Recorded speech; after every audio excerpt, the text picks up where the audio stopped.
I want to welcome you to this module on equity and learning. We're just going to set the stage here. But before we do that, I want to acknowledge again that my friend and colleague Suraj Udamchandani was a key driver for the design of this unit and these PowerPoints, as well as many of the other content that you've seen. So I want to thank him for his time and passion for this course, and especially this unit. I'm going to be borrowing a lot of his words as I go through this PowerPoint. Obviously modifying and mixing in some of my own, but a lot of this does come from him.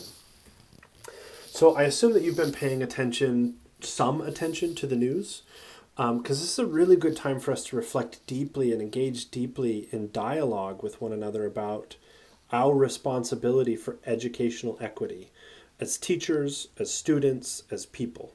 So let me mention a few of the things that we're bringing to the table, things that we've thought a lot about as we've designed this unit. One of the first things on my mind is the kind of systemic racism, police brutality, anti-blackness that's been made particularly visible in the murder of George Floyd and others. And if you followed the events in Minneapolis or Seattle or Louisville or throughout the nation, and this is presumably for most of you on your mind as well in terms of other kinds of things that are happening out there. These events have shaped my thinking and maybe yours as well. I've also been thinking about the U.S. death toll from COVID-19, almost reaching 220,000 and much more nationwide, or worldwide, sorry. I've been thinking about I use Calendar and thinking about the adjustments to going home for Thanksgiving and not coming back to campus until after the new year, well after the new year, thinking about when we'll be able to move back to more in-person classes. Like those kinds of things are shaping how you're thinking about your own educational experience, I'm assuming. And then there's some things that aren't always in the news, but they cycle up every once in a while and they shape our thinking about educational equity. So, for example, the school shooting issue in the United States, the way that some of the discourse around these school shootings becomes discourse about surveilling students in ways that contradict our orientation as educators and as learning scientists. And speaking of surveillance, I've been thinking a lot about the controversy surrounding proctor software like Proctorio, which uses the webcam to monitor students while they take a test and uses an algorithm to detect cheating. Some of you may have experienced this before in taking some sort of standardized test or some sort of test in your class, and needing to use some sort of proctor surveillance software, and that uses that's trying to detect cheating and can misdetect often activities as cheating. I've also been thinking similarly about teachers and schools requiring students to turn on cameras during Zoom lessons, for example, or requiring certain kinds of dress or certain kinds of backgrounds or location for participating in school and in virtual classroom experiences. So these are some of the things that I have in mind as I come to the table here for this unit. And I encourage you to kind of reflect on what sorts of things you are bringing to our unit here. So let me set the stage for you in this video a little bit about the content, and then I'll set the stage for how I kind of expect you to engage in the module. So first things first, we must understand that schools are social institutions. And when I say they're social institutions, I mean they're part of society. They affect society.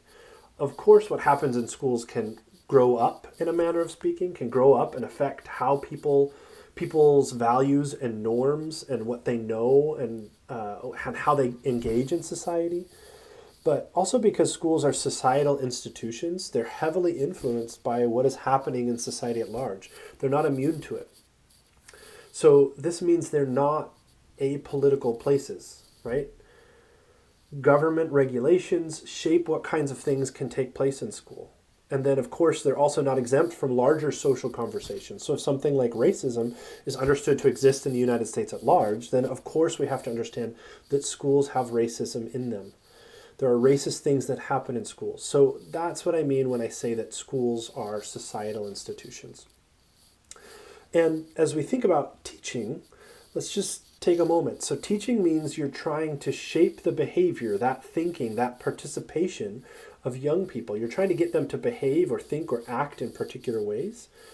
And that's just simply not neutral. This is not a neutral act. Of course, we make choices about what we think young people should know, and those choices are political. And when I say those choices are political, I mean that things like power and government affect those choices, right? They're not neutral choices. They are affected by power and government. And we see this in the kinds of standards that schools use, the kinds of curriculum that are allowed or not allowed, their approach to different kinds of curriculum. This is all, there is some government influence in all of this, and that's what we mean by political. And so power matters. Of course, this should make sense to you. Power matters from what gets taught to whose voice gets heard in the classroom in conversations about setting state standards. Power matters, and who has power affects how schooling takes place.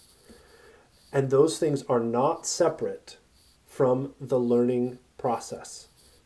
Again, those things are not separate from the process of learning. So recently, learning scientists have argued that equity, power, and politics are central to making sense of the learning process, central to making sense of the learning process. They're central. They would argue that how people learn, we can't understand how people learn in the absence or without thinking about issues around equity, power, and politics. So this is kind of the background of what brings this unit into this course. So I'm hoping that this is something that's been touched on multiple times in your education, or that will be touched on multiple times, particularly for those who are pre-service teachers or who are thinking about teaching as a career, or even those that will be, using or doing a lot of teaching, even if you're not, a teacher in a public school. So I hope this has come up quite a few times. That's kind of the background that I'm bringing in here. Okay, now in terms of this unit, I recognize that these issues in some ways feel different than what we've been talking about so far, and I recognize that people will have different levels of prior knowledge, different levels of comfort, different levels of enthusiasm in engaging with some of these issues. And I want to be clear that I will not be assessing you on your opinions at any point in this module. I will not be assessing you on your opinions.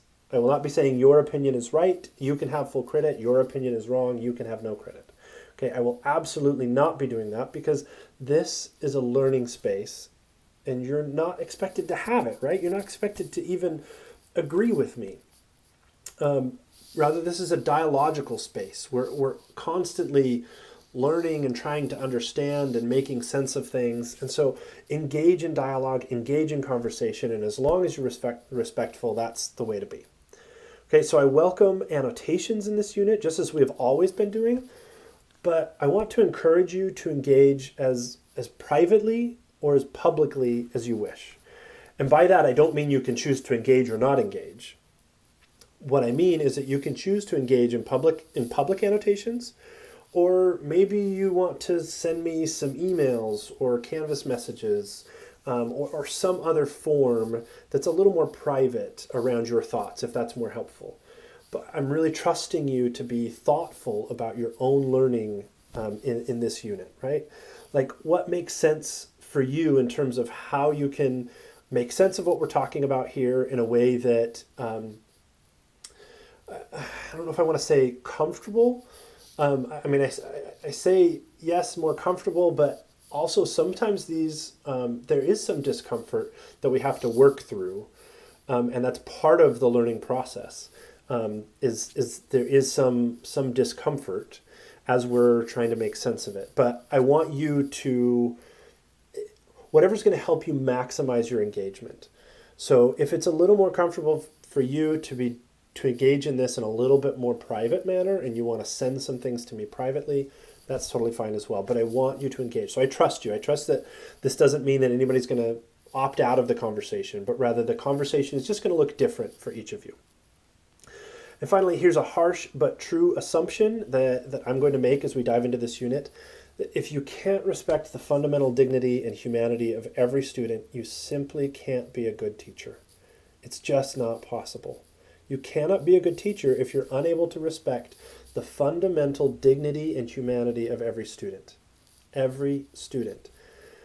I mean, I'm thinking back to my own experiences, and there were times when I definitely was not a good teacher. When I was still learning, and did not always make the right decisions because I didn't see students in the same way that I see students now, and I'm still working through a lot of this.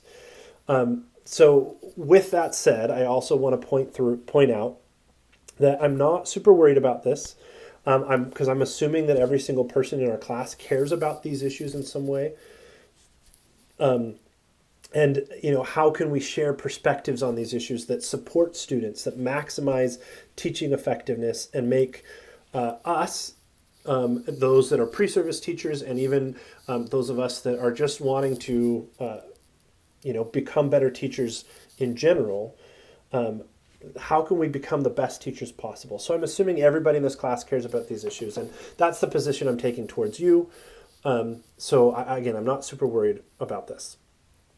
Okay. At this point, I'd like you to pause the video and think about this question. What words come to mind when you think about educational equity? What words come to mind when you think about educational equity?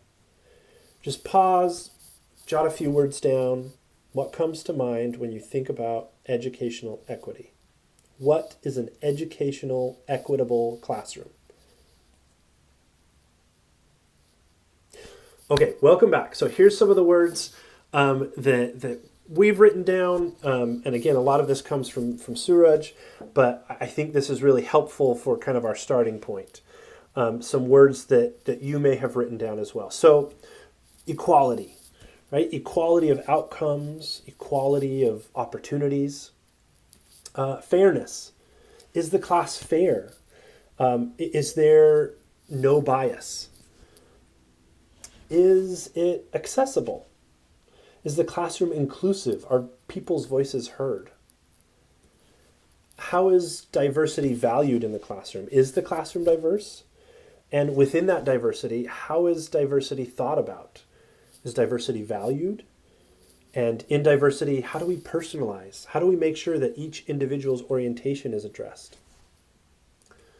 We're also thinking about cultural responsiveness. How can we help students see themselves in the curriculum? How can we create curricula in which we can reasonably expect students to see themselves? Civic engagement. Here we're thinking about the values of dialogue, democracy. How are those things thought about in the classroom? Are students feeling empowered in the classroom, or do they feel themselves being curtailed?